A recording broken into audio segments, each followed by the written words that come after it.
Hello, I'm Nikki Irwin. I'm the Assistant Clinical Director for the Marriage and Family Therapy Program of Campbellsville University, the Louisville campus.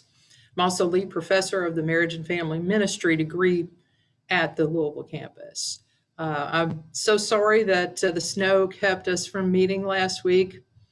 Jenna graciously asked if I could do a real quick little presentation on the Genogram.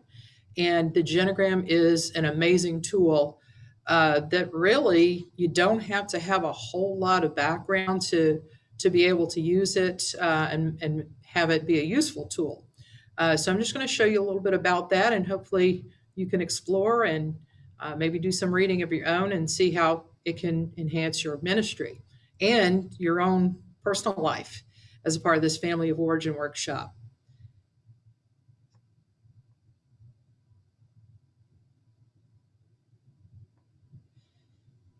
So just a little bit about it.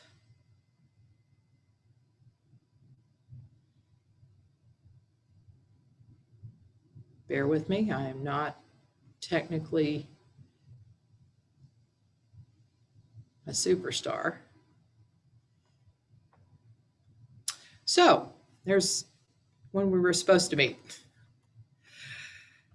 So the goals of a genogram is to start the journey of charting generational sin, relational patterns and behaviors, family narratives, the family story. Uh, we want to give you some tools to maybe do a real basic genogram of your own, and it allows you to look at generational sins, relational patterns, scripts, blessings, and more. What is a genogram? Well, it's a visual family tree on steroids. Actually shows a person's family relationships. It's an incredible way to show generational patterns that help a person understand how they learn to see the world through their significant family attachments. It uses symbols to represent people and interactions. I'm just going to show you a few here just to give you a feel for it. And my hope had been to find an excited volunteer to actually chart the genogram up on the whiteboard so that you could actually get a feel for what it's like and to see the many ways it could be useful. But these are the ones that I typically use.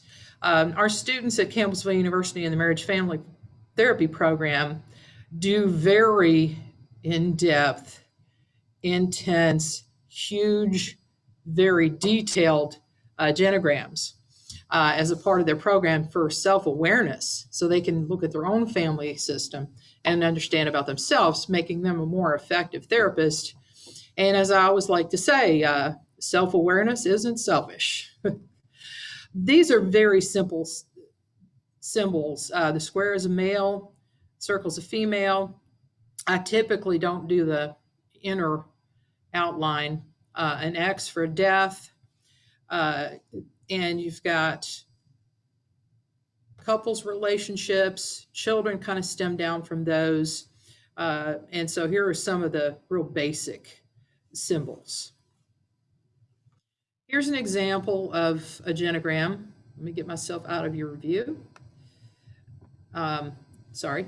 I like to kind of get back into the grandparents' generation. Of course, the further back you can go, the better, but most people these days don't know past their grandparents, and a lot don't know their grandparents, or you've seen cutoffs on one side of the family or the other, and they don't even know extended family members. So looking here at the bottom, usually what you'll see is, if you noticed on the previous slide, IP, that's identified patient. It's the person that shows up in your office wanting help. In this case, they don't have that. That's usually the person on the bottom row. On this one, you see you've got a daughter and a son, so most likely one of those was the IP for this. You've got mother and father connected by a continuous line. There's no slashes through it. It's not dotted. That shows it's a married couple. And then you have the children. So you've got, well, there's you. You got you, and then your kids and your spouse. You've got the sibling and sister-in-law, no children at the time of this particular genogram. Then you've got sister and her spouse, and the nephew. You move up to the next level, and you've got father and mother on each side.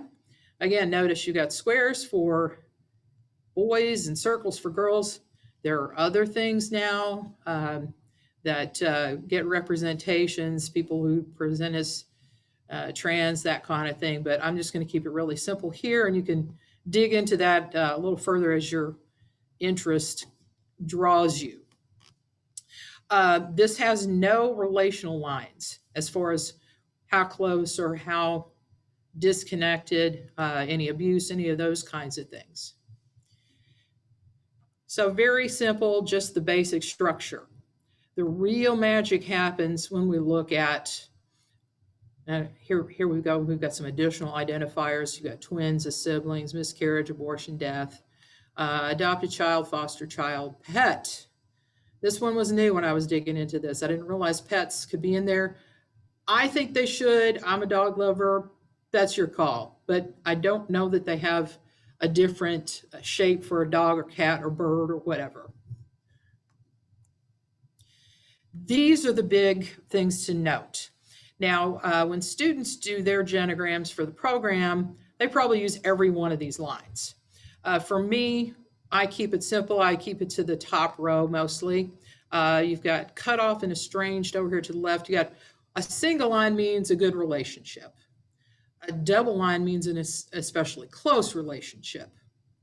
And so as you look to the left here, excuse me, as you look to the side here, my left, your right, you've got cut off and estranged. That's something to get your attention. That's when it's not a question of we just don't talk much. It's where there's a specific cutoff of that relationship. I don't talk to them. We don't communicate. We don't email. We don't this, that, and the other.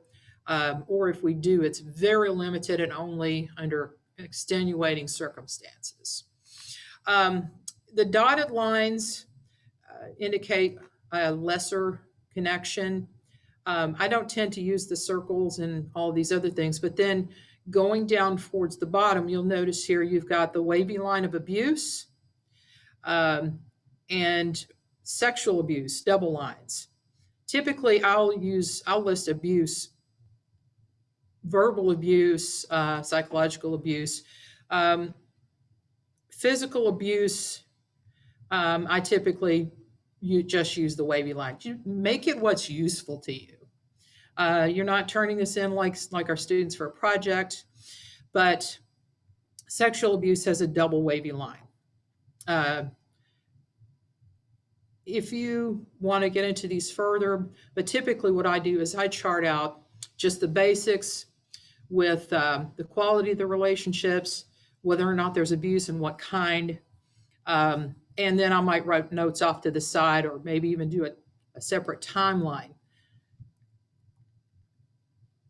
These are more like what I use. I don't necessarily put a little house in the middle of cohabitation. I just use a dotted line. And then you've got the slash through, the double slash for divorce, a single slash for separation. Widowed, typically what I'll do in mine is I just put the X through the person who's passed, and then if a subsequent marriage happens, then I'll attach the new spouse off to the side. Again, it's whatever. Mine look horrible. My students will, if I show them, they would say, I would never turn that in. For me, it's something useful. If I can show it to my client and they understand it, it's very useful. Here are the things that I pay special attention to. And I kid my students, I say, I'm going to get a tattoo with all of these on there because I try to memorize them, and I try to memorize them in alphabetic order. And I've added a couple to this as I'm thinking about it more and becoming more aware. But the big ones, abuse, accidents or disasters, those are turning points in families. Addictions, huge. Affairs, deaths, losses, disease, illness, divorce or breakups, Education, I typically don't put symbols in for a lot of these. I'll just make notes on the genogram I'm drawing up. Mental health history, relocation, how many times did a person move in their lifetime? Who did they live with?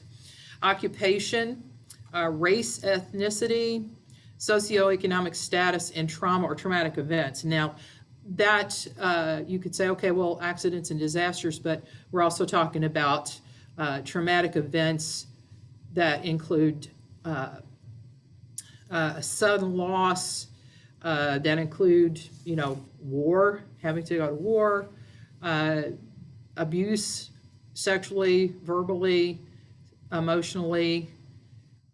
Those things are what we call traumatic events or trauma. And you hear the word and you think it's supposed to be something huge, but it could be something very simple. What it does is it hits a deep place within the person that changes their entire worldview. And it could be something as simple as having to read a book report in the 7th grade and the kids make fun of you. That then your identity changed in how you saw yourself. That's a trauma. So I understand it sounds like a very strong word, but it's actually very appropriate. Okay, so this is where I would have had an excited volunteer help me. Best way to learn is by seeing and doing. Unfortunately, we can't do that, but I hope someday to get another opportunity to meet with you guys. This is how I learned.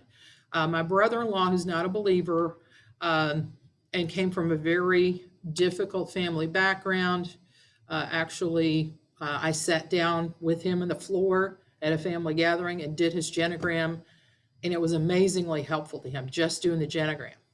Now, the first rule of counseling after listen is never counsel your family. So I didn't counsel, but I did chart out his genogram and let him take it home with him. Okay, McGoldrick is the best known developer of the genogram. So if you want to do further reading here, and if you have questions, you want to reach out to me, my email address at the university is N as in Nikki, E as in Irwin, and then ERWIN, N-E Irwin at campbellsville.edu. God bless you, and thank you for including this material and the other sessions that you are going to encounter. I'm so glad that you're looking at this. Thanks again.